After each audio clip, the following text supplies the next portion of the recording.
Hello, everyone. Hi, Mike. So glad you're here for this episode. Oh, podcast, whatever you call it. Hi. Hello, little baby. Oh, her ears are so red and scabby and all that kind of stuff. I mean, it's like 20 something degrees here. I don't know if she got a little bit of the allergies or not. I tried new food, which is great because now she has solid poopies. But I don't know if she's allergic to that. Kind of crazy. Anyway, she's gone. So let's talk about today. Do you know who Chase Hughes is? He's everywhere. I think he worked in the CIA, behavioral guy. He could, in the interrogation room, he had all of these ways of getting people to say things. You could pretty much predict what people were saying and what they were thinking, what they were believing based on all of their behavior, like where their eyes looked, how their body was formed. But he also how their body was acting. But he also had a very damaged brain of his own. He had two sort of epileptic kind of diseases in his brain. He couldn't remember things. He was having seizures all the time. Ended up going, finally, after a couple of years, he wrote everything down of what he's learned. So there's like a book that you can buy. I think it's called NRI, Nancy Robert Income. I think that's his company. Anyway, he's like out there on YouTube all the time. He's been all over the place, Rogan and all these other shows, sharing what he's learned about the brain and about behavior. And this is very, it's medical, it's how the brain functions, why you're not able to change those things, like how many resolutions, how many Lenten things, how many times have you tried to change this behavior and it didn't happen? I'm going to preface this all to say that, of course, Jesus can heal anything. Jesus is the divine doctor. Honey, you got to bring him over here, hon. Over here, baby. Ugh. They're all slobbery. So, of course, you can make behavioral changes with God. There's no doubt about it. But why not understand the inner workings of the brain and how you can truly make your brain work for you versus against you? That's why maybe it's taken decades and decades and decades for you to change that behavior. Because you're doing it with your thinking brain. So your prefrontal cortex is right here. It's not the decision maker. It's the one that thinks a lot. That's where you think about things. That's where you conjure up all of these types of changes that you want to make, these resolutions, these Lenten sacrifices. So let's just take the fact that, yes, we need Jesus to do that, but why not understand a little bit more about how the brain works? So where the decisions are made are way down in the brain. And I'm going to have to look at some notes here, so bear with me because I don't remember these names. Okay, it is, put that.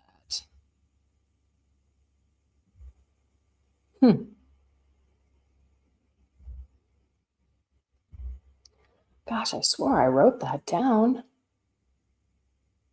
All right, let me just go through this. Neuroscience has known this for a long time. This is no foo-foo thing. Why we don't know this is beyond me. So there's a model of the brain that is a triune brain. And Chase says that, most models are a bunch of bunk, but this has like a lot of truth to it. There's a human brain, there's a mammalian brain, like a mammal, and a reptilian brain. I mean, who would have thought, right? How many times do you see, oh, there's reptiles out here? Right. We won't get into that. I'm about ready to go on this other thing. So believe it or not, our human brains are very much structured like a dog. Sad to say, structured like a dog. So the part of your brain that plans your goals is the prefrontal cortex. It's not the part of the brain that actually executes behavior. There we go.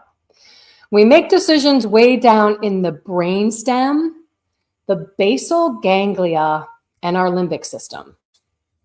So this is why people know exactly what to do, but they don't actually do it because they're not activating those parts of their brain. And you're not lazy. You're not a person that has no willpower. I mean, let's face it, you don't know the architecture of your brain. So stop asking yourself how you're going to motivate yourself and start reprogramming your brain to decide what is necessary. What is your brain going to jump on? What is necessary? So there's like 6 steps here that we're going to go through. Bear with me. There's a lot of information, but I'm going to try to use some examples because I think we all have quite a few examples out there. Ooh, I don't know why I think this is going to be a thirsty day. Okay, the first step is what they call target acquisition. It's how the brain just locks onto something. So this step involves just defining a precise arrival condition. So what does that mean? Your brain gets like multitudes of information all day long. I think you're like exposed to tens of millions of bits and bytes of information. I mean, think about it. Your brain's taking in the scenery around you. Your brain is thinking, it's processing, it's making decisions. When you're in your car, if you're going to get hit, I mean, the biggest thing that your brain is all about is survival, right? So your reticular activating system is the one that just filters out all that stuff. So out of this 8 to 10 million bits and bytes per second that you are exposed to, your brain only holds on to about 40 bits out of 8 to 10 million per second. So, like, for example, if you want to train your brain, let's say you're looking for a car. This actually happened to me once. I was going to buy a Nissan. I did buy the Nissan Murano. Never had a Nissan before. And when I was looking at the Nissan Murano, I can't tell you how many times I saw a Nissan on the road, a Nissan Murano, no less. And even in the color that I wanted to get, which was silver. So my brain was filtering that because it knew that I was trying to decide on that car, if that makes sense. So when you do vague goals like, I want a better year, your brain completely ignores it. There's like nothing to really lock onto. Your brain needs a precise arrival condition to update the filter.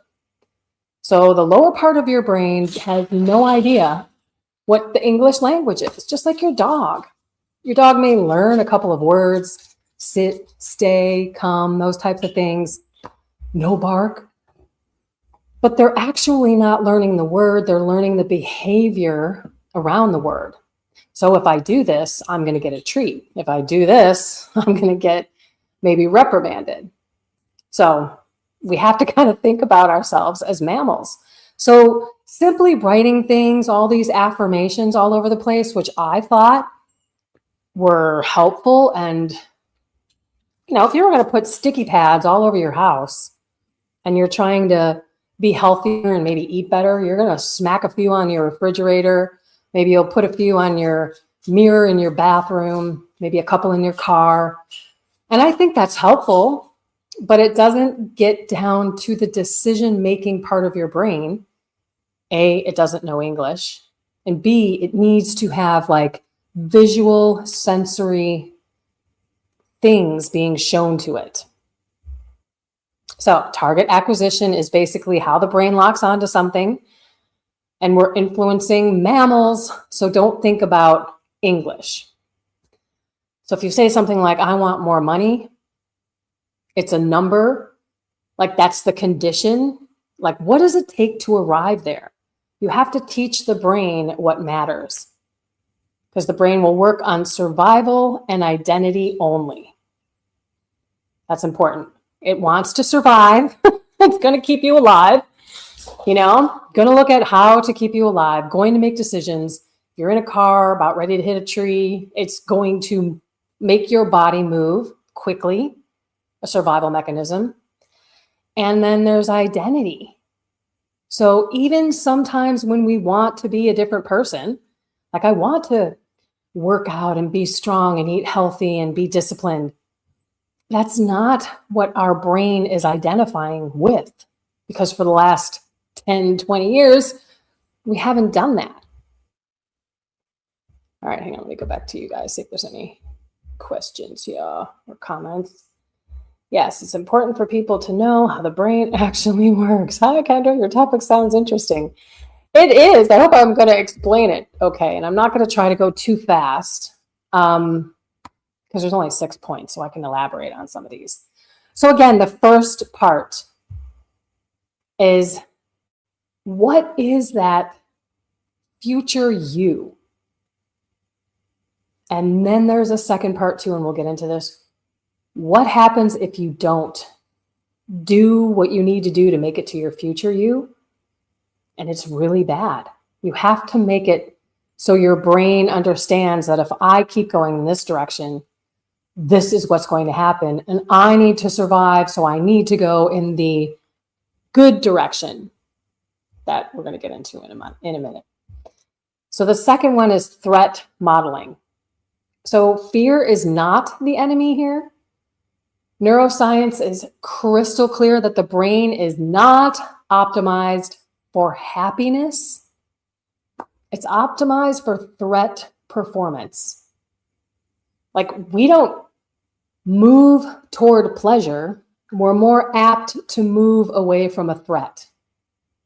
So like back in the ancestral days, most people would confuse or think that maybe a stone was a bear rather than a bear being a stone. I mean, you would rather be on the threat side, like, oh my gosh, that's a bear, let's go, even if it's a stone. Rarely are you like, oh no, that's a stone, let's go up and see it. And then it's a bear. Your brain won't work that way. It's going to move you away from the threat more than it's going to move you toward that pleasure. And that sounds so different, doesn't it? Doesn't it sound like our brain is going to move us toward that pleasure? Because 7 out of 10 of us have pleasure-seeking addictions. So what you have to do is future A, let's go on this side, future A and future B. Future A is the desired outcome.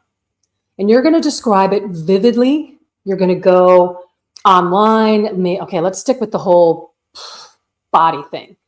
You're going to go online. You're going to find, a man or a woman who is physically toned and strong. You're going to find pictures of this person moving and jumping and enjoying life, like those people who jump up in the air, and behind you, you have the beach and the sunrise and all of this stuff. You're going to have precise details. You're going to picture people that are working out, that are walking, that are laughing, that are with friends, that are throwing little babies up in the air and catching them, like living that life of freedom and strength and using your body and seeing how amazing it is when you do that.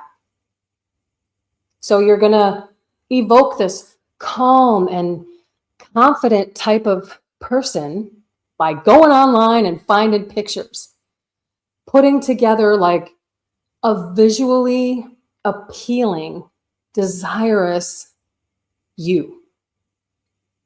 And then you're going to go over on the future B.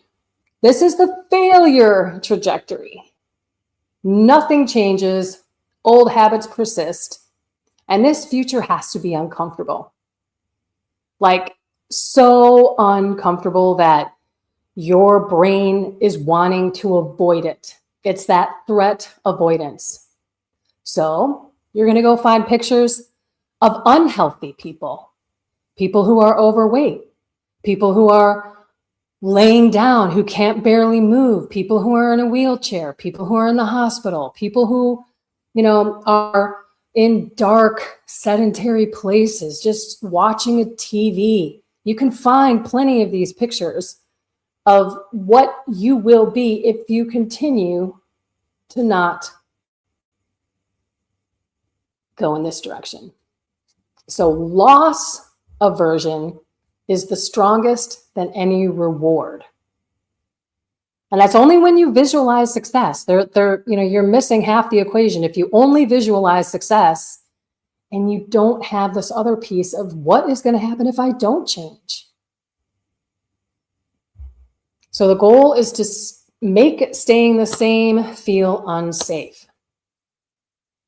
So let's choose visuals about like pornography instead. Your desired outcome. You're going to choose, images of men and women who are happy, holy. Maybe they're in the church praying the rosary. They're hanging out at a community picnic. They are loving their spouse, two people who are married with a wonderful family. Maybe you're not married and you're still struggling with pornography. You could put something else in there, right? You are able to enjoy fun times with your friends. In the beautiful sun, outside, like all of this kind of freedom versus pictures of hell, pictures of demons. Cut out a picture of your face and put it on that demon. Because if you're looking at pornography and you're looking at, your eternal soul, you're going to be in hell if you keep going down that path. Choose it's your mothers and your daughters angry and fighting, and you and your spouse not getting along. Everything, when you have mortal sin in your life, there's a disconnect between your true marital relations if you're married, and you're also disconnected from your potential future spouse or the person that you're dating. There's like no respect for the human being. You can put up purgatory pictures. You can show devils in churches, the Eucharist on fire. You can go to the opening ceremony of the Olympics to just see that. You put all this deep, dark shame, pictures of people who are shameful, because it's not something that I think many people are out there bragging about, if they're on the journey, of course. And back to the desired outcome, you could show people who are sleeping calmly and sleeping peacefully and, waking up without this burden and the chains and the bondage that this pornography has on you. So it's two completely different photos, different tones. One's light and beautiful and happy, and the other one is deep and dark and dangerous. Okay, there's one thing that I did. I don't know if I can show it to you. I shared this on Facebook. I went out to the Face app. You could probably do this with ChatGPT too. And I took a picture of myself, and then I just scrolled over and I clicked old. Okay, honey, you got to bring it. Hey, bring it here. I know, we got a helicopter. You live out in the country, and our Army base, there's Fort Campbell. It's like 50 minutes away. Yet, on occasion, they fly over the house, and it shakes. And here I was like, oh, we're not at all in the airport lane. Okay. I have to tell people that at the retreat, just in case they get freaked out. All right, so I want to see if I can, hang on, let me see if I can share this. Oh, cool, we got Patsy. So what he is arguing that the key is to visualize both what your success and failure will look like. Yes, 100%. Right on. Okay, let me do this. Hold on, let me.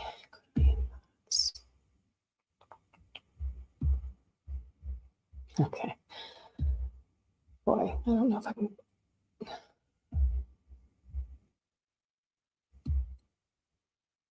All right. Been a long time since I shared my screen. Hold on a minute. Okay. All right, there we go. Okay. So I did it. Can you guys see that? Let me see. Is it showing up? No, it's not. Why is it not showing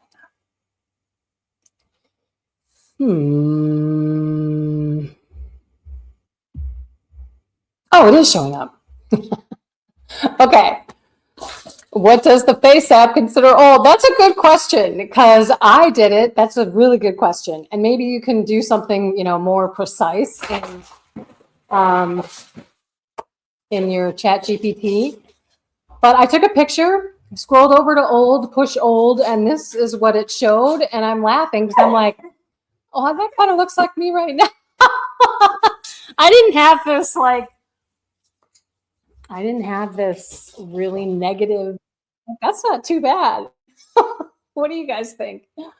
But it was interesting. I mean, I sent it to my mom. My mom's like, oh, girl, you're going to have more wrinkles unless you have your dad's skin. And I just thought it was really interesting. I'm going to try it because I'm old already. Girl, that's what I was thinking. I'm like, okay, well. All right. I don't know what's going on there. Yeah, try it anyway. I mean, I'm 55 and that's what happened. And I'm like, okay, well, I'm sure if I were to take better care of myself and, make sure that I'm working out and eating the right things, everything happens from the inside out. You're going to have better skin. I'm never going to be 30. I don't want to be 30. I thoroughly enjoy being 55. I love my learning along my way. I'm not one of these people, and I have friends like this who needs to do anything to myself because this is what God made. And this is, I'm good. I just don't want to, I'm not that person. I'm not saying that it's bad, although I'm not sure God really wants us to cut our face up and have surgery for vanity. I'm just going to go there and say that. Okay, so that was my experience with the Face app. And I could take that picture and put it on the bad side and maybe take the picture of me now and put it on the good side and be like, okay, I can work with this type of deal. And I don't want to get ahead of myself. Let me just get back to my notes here. Okay, so your mammalian brain, your mammal brain, starts to form a relationship between this new identity and this other identity that if you don't do this stuff, if you don't make these changes, this is what your life is going to be like. If you're not healthy, eating right, if you're still watching porn, if you're doing things that are damaging your soul, you are totally dimming your countenance. You are kicking the Holy Spirit out of you. This is why the only unforgivable sin is blaspheming the Holy Spirit. And hopefully, if you're on the journey, you are really, really serious about kicking out the mortal sin. All right, so let's just recap because we don't want to get too far here. Step one is target acquisition. You've got to filter and think about every single day with emotion, and we'll get there, this to be person, as well as if I don't do this, this is what I'm going to have. Because the avoidance of this is really going to help you do that. Ooh. I could throw that ball. All right, then threat modeling. Here you go. You're going to do your future A, future B.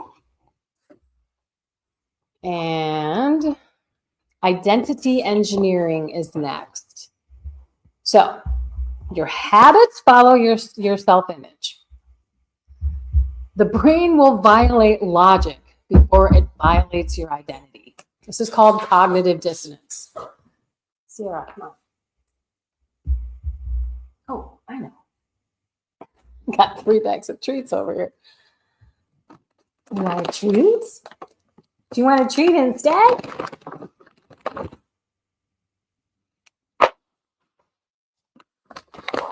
Yeah, good girl. All right.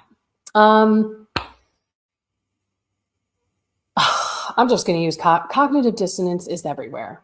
You have people who have no idea what might be going on in the world. Maybe they've heard about the Epstein files. We talked about this last week, and they don't believe them, or they're just too busy. They don't care. And then when they hear it, even though there is proof, it's logical that this has happened because there is proof that this has happened, there is still this, I don't believe it, it's not true, you're a conspiracy theorist. There's this cognitive dissonance because it's not who you identify as or with, right? You don't identify with this truth, even though it's truth. Kind of like Jesus is God. If you don't believe in God, you're going to deny, even though there's proof all over the place. I just watched something on the Red Sea where they have done, the diving down to the bottom of the Red Sea and finding all of these chariot wheels and corals that have, grown around them all over. Like, there are so many proofs for God. But if I identify as an atheist, I don't care about the logic. I'm going to still stick with what I believe. I hope that makes sense.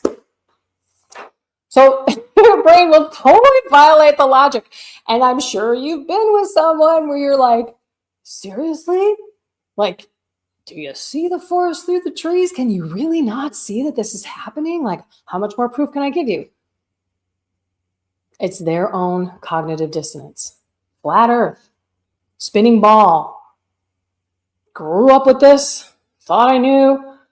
Can't believe this because I've just believed all the things that people have taught me, even though, okay, again, I'm not going to go off on conspiracy facts, but that's kind of where we're at. It's called the Great Awakening for a reason. Okay, so if your behavior conflicts with your identity, the behavior changes, not the identity. Let me say it in a real simple way. So this is why people sabotage their goals if the goals don't match who they think they are. So I could think that I'm, this person, right? I'm this person who eats and exercises and is healthy and makes all the right decisions and is very disciplined. But if it doesn't match with who I am, it ain't gonna work. So instead of asking how to force yourself to do something, ask what kind of person would never even question this behavior. What kind of person would never even question this behavior? So let's go back to identity. It lives in predictive processing. Who I am and how I operate. And when your identity shifts, your behaviors follow. So this involves 3 beliefs that a person holds. 3 beliefs. Okay, wait, time out. I'm getting ahead of myself. All right, so what? Wait. Here, get another one of these. Because I'm trying to think here. I can't play ball. All right. Identity lives in predictive processing. So, we are who we are because we always do the same thing. We walk into the same house. Everything's the same. It's like we've just predicted how we're going to behave because we've never really changed anything. So when your identity shifts, your behavior follows. And that is 3 things I just kind of glossed over that I want to say specifically. So this new identity, what are the 3 beliefs that person holds? And the number is 3, which I love. I saw a reel on this. It was amazing. It showed how much 3 is biblical in the Bible, in nature. I mean, just, 3 primary colors. 3, it was so cool. The Trinity. but I digress. I wish I could like show all these things to you, but I don't have my fingertips here. 3 beliefs that person holds, 3 behaviors every single day that they default to, and 3 non-negotiable standards. That's a lot. What are the 3 beliefs that they hold? What are the 3 daily behaviors they default to? And 3 non-negotiable standards. When you think about that person, that identity, this future you that you want to be, what are you going to do every single day? What are the 3 things that are not negotiable? You have to do this every single day. And what are the 3 defining beliefs that you hold? Take some time and write that down. I'm going to repeat it again. 3 beliefs that you hold, 3 daily behaviors that you default to, and 3 non-negotiable standards. So you're writing the rules of your identity and your lifestyle by really thinking about this. What are the 3 things I believe? What are the 3 daily behaviors that I default to? Meaning I don't skip these. And then what are the 3 non-negotiable standards of you and your life? Okay. Ugh. My lip gloss got in there. All right, cool. Just checking on you guys. See if anything's over there. All right, here we go. Keep them going. Then step number 4, environmental sabotage. So this means that like context always beats discipline. Context always beats discipline. Environmental sabotage. It's you and where you live, where you go, what surrounds you. So again, most behaviors are context dependent, not value dependent. So the same person, different environment is different behavior. Basal ganglia, which is the part of your brain, runs the scripts on times and cues. So for example, if you walk through a doorway, like it is your brain way back down here in there. I can't show you. How many of you have walked through a doorway into another room and have been like, what in the world did I come in here for? And then you walk back out and then it comes to you. Oh yeah. And then you walk back in the room. It's like your basal ganglia is like, oh, new environment. You know, it's not thinking about what it is that you're going in there to do. This happens to me all the time. Tell me it happens to you all the time. And it's typically going into another room, a different environment. Okay. Changing your environment works when motivation doesn't. Now, if you got a spouse, maybe this may not fly with you. I don't know. But when the environment changes, prediction errors increase, which we want. We want a huge spike in the prediction errors. We don't want our mind to be like, oh, look, we're going into the same kitchen in the same place and predict what is going to happen, because we've been in this environment so long. So, or it could be even with a person. I've been in this relationship so long. I know exactly how this conversation is going to go. This is that kind of prediction in our brain, expecting the same thing, right? All the time. Ay. You're not going to have any for when we go night-night, hon.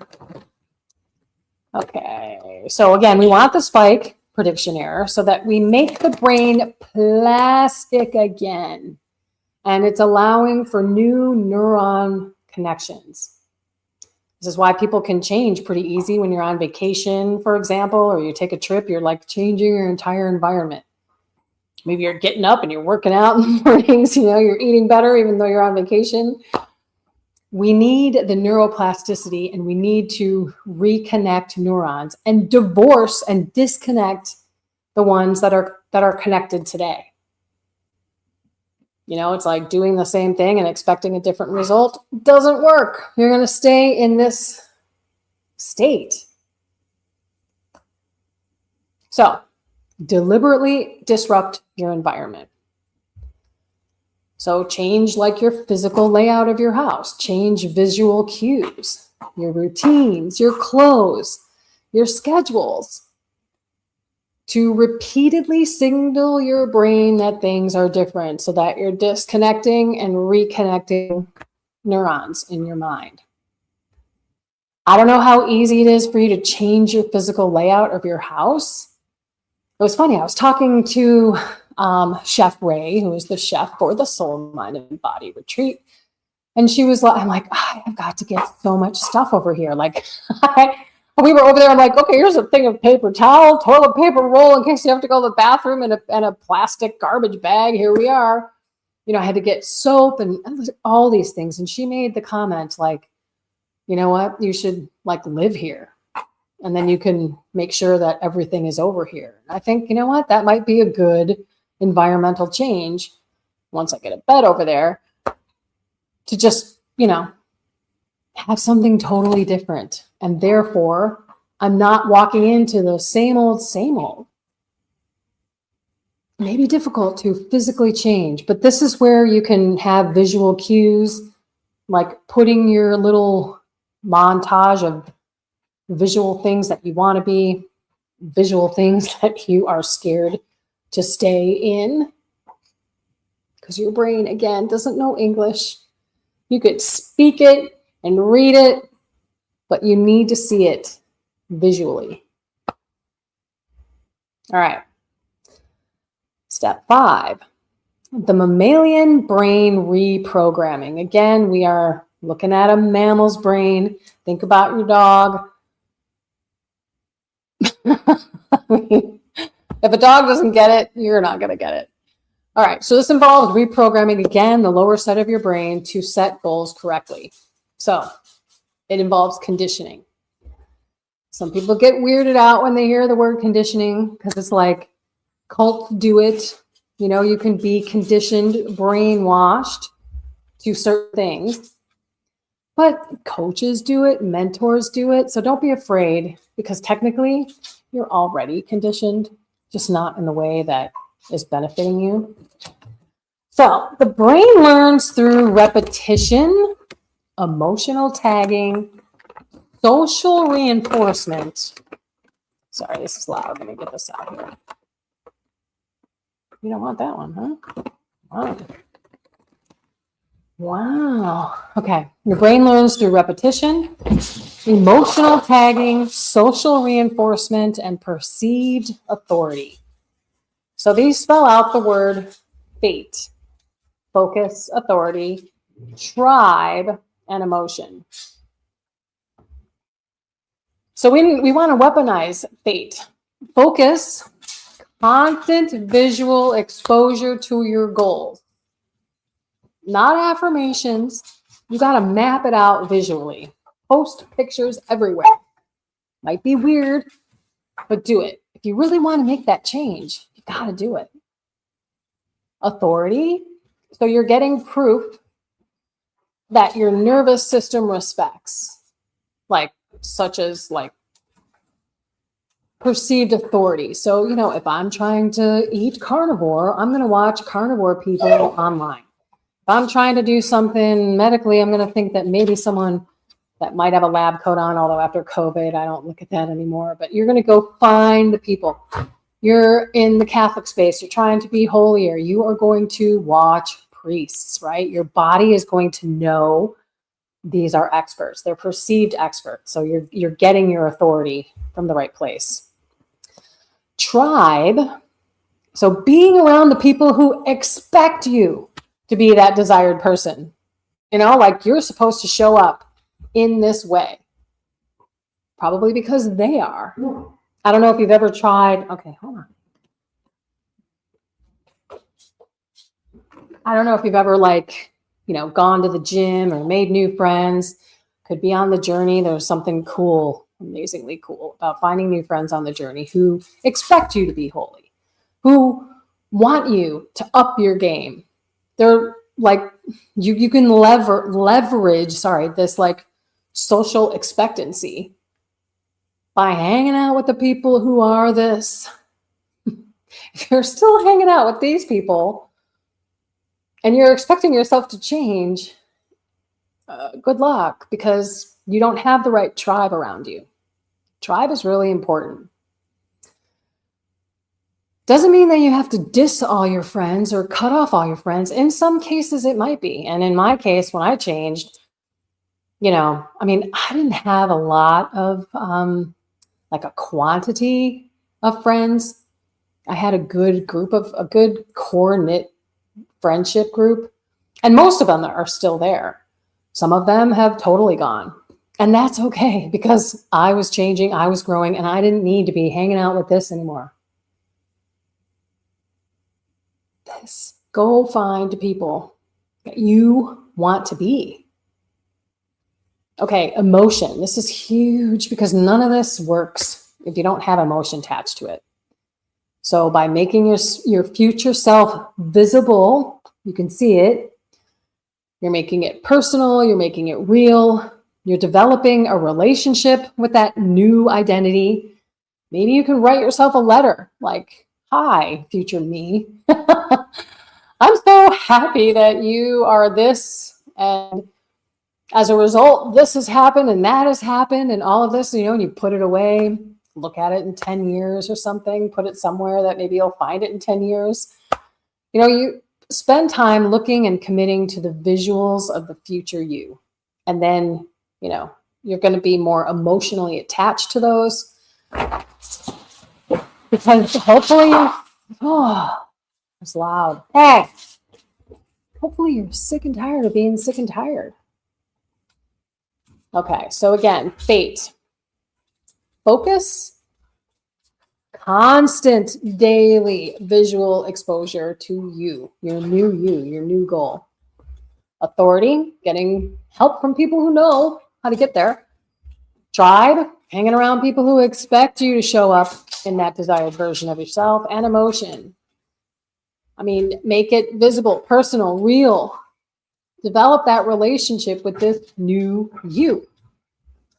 Then there's another acronym, the fear protocol. It's the formula for brainwashing, where everything locks in and repetition shapes the nervous system. So there's the neurons that fire together, wire together. You've heard that before. But it only happens if the signal repeats and matters emotionally. So I don't know if you can hear him jumping around on her bed. Neurons are not going to wire together if they're not constantly trying to connect, and if there's no emotion there. If you're just going through the motions, you're repeating these things, but you don't have any happiness and, some sort of pride, not a pride in the evil way, but I'm really proud of myself for, being this person and getting emotional about it, being relieved and loved. Repetition and emotionally attached. Who you are, not what you're doing. So focus. What? Sierra, come on. Want to put you in bed? Want to go in the room? You want to go in the room? Okay. Fear. Focus, again, daily exposure, no exceptions. There's no reason I shouldn't have some sort of collage in this house, because I'm the only one here. Sierra won't know the difference. I can take it down when people come over, but doing it daily, exposing yourself to both, right? To the awesomeness and the dangerous. No exceptions, every single day. Emotion, here it is. So you're tying your habits to relief or pride or safety, as well as to negative outcomes like failure and harm. So if I don't do this, I'm going to harm my body. I'm going to harm my soul, whatever it is that you're trying to change. Agitation, deliberately disrupting your environment to tell your brain things are new and unexpected. Repetition, tracking until discipline disappears. So when you're doing something, hang on.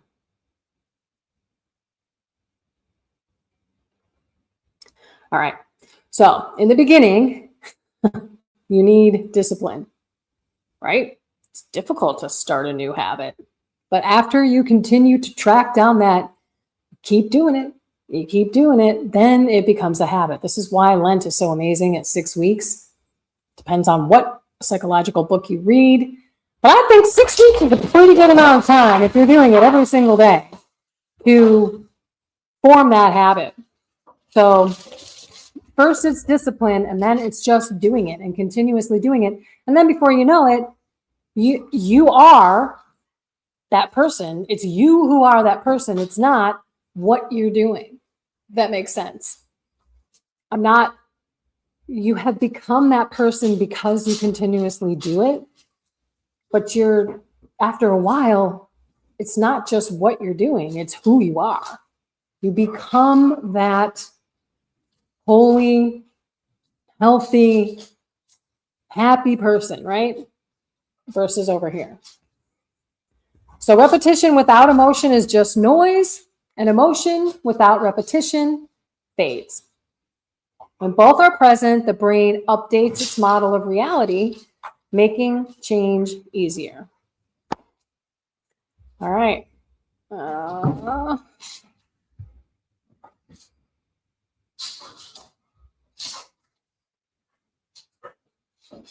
Okay, so here was one that, I mean, you could put it on the fridge.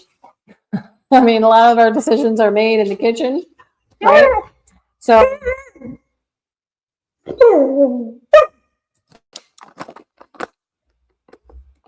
I really don't want to play ball, huh? Can't feed you. All right, so fridge. You've got a fridge. Mine's completely clear. I have one cross from Robert. He comes on here. Robert Young, Bobby. We met for breakfast one day with his sister. Oh my gosh, I have to find out if Robin is coming. Anyway, totally blank. I don't know what your fridge looks like, but maybe you can take all the stuff off and put on like the left again or whatever side, all of the visuals that if you make this decision, and maybe it's about food, but it doesn't have to just be about food. It can be about whatever you want, because a lot of the time we're going to the fridge, or we can see it in the kitchen. I can look at my fridge right now from all the way over here, and you put, these consequences, extreme consequences, if you stay the way you are, right? You show hell, you show your face on a demon, you show yourself, in a hospital bed, no use of your arms and legs because you let your muscles atrophy. Like, you put all this stuff over here. Maybe it's a doctor's note saying that if you don't do this, not that you're reading it, but the letter is there. You can see it. You know what it says. Then you go over the other side and you put all the other stuff there. It's right there in the kitchen. Oh, here's another one. You can download an app that makes you look gigantic, pictures of dead mitochondria, what you'll look like in 10 years, those types of things. And again, desire, focus, emotion, agitation, seeing it all day, every day. Just that one little step of the fridge, it's going to, hopefully influence your choices. And your brain's going to see over here. It's going to see over here. And it's going to want to avoid this. This is that threat. And this is the answer to the threat. All right. Chase Hughes 101 of brainwashing. Karen, I tell my husband we need new furniture for a different apartment. Oh, that's awesome. I love it. I love it. Okay, wait. Why am I not able to see these? Okay, hang on. Okay. Every day that happens. Yes, it happens quite a bit. I have no idea what those comments were for. I'll tell my husband we need new furniture for a different environment. That's so funny. Hey, whatever works, right? Okay, so, I mean, it's an effort to do it, but if this is something that you have been battling for decades and you just can't quite get it out of your life, or you can't make that change, and of course we need to bring Jesus into it, but to know how the human brain works, Jesus is not going to be upset with us to get the brain that they created, they meaning the Trinity. They knew what the brain would do. This has been proven neuroscience stuff forever, and I've never heard it in this way. I mean, I've heard of like putting the little affirmations all over the place, but getting emotional about really bad things that you could be blow it way out of proportion. And then over here, just how much happier and joyful and strong and prayerful and holy you are. I mean, I don't know. I'm going to give it a try. I think, it's good to know. Honey, come here. Come here. Let me just have you say hi to the little cutie. Hello, little cutie. Hi, little cutie. Okay. Anyway, that's all I have for you guys today. But I do think it's interesting. And if we can do anything to make that change, especially if it's something that we have, especially if it's something that we've struggled with for so long, why not add that one more little trick to the mix? Because it's worth it. It's worth it, especially if you are in a world of hurt. Some of us are really, really, really struggling out there for that change. Addictions to everything: alcohol, food, drugs, gambling, porn, gaming, sports, addictions to being lazy, like not moving the body, choosing unhealthy choices, and I guess you get back to this body that we've been given, loaned, right? Jesus paid for it at a great price. It's not our body to abuse. And if we can do something with the brain that can help us get there, brainwash, which is legit. People, like, you remember those movies where they have the toothpicks in the eyes and they keep showing them videos and things, that's how they're doing it. I don't know. It's crazy. Okay. We are almost at the hour. I'm going to keep it at an hour. I'm going to try to keep it at an hour. Give it a shot. I'd really like to know if it works. But you have to be can't just do it for a couple of days. And just finding, the pictures and stuff to put the montage together has got to be interesting. I'm going to give it a shot. I mean, I don't know when.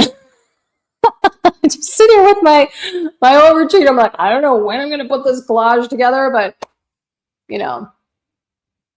you could picture it in your mind, kind of what you're trying to do, but to actually see this part and the contrast to this part it's got to do something in the psyche, which is pretty cool. Going to try this. Thank you. All right. I want to know. All right, everyone. I love you all so much. Find something more with God. How your brain works. Soul, mind, and body. A little off the beaten path today. Have a blessed and inspired night. I hope you sleep well. I turn off your Wi-Fi tonight. Please turn off your Wi-Fi and see how good you feel in the morning.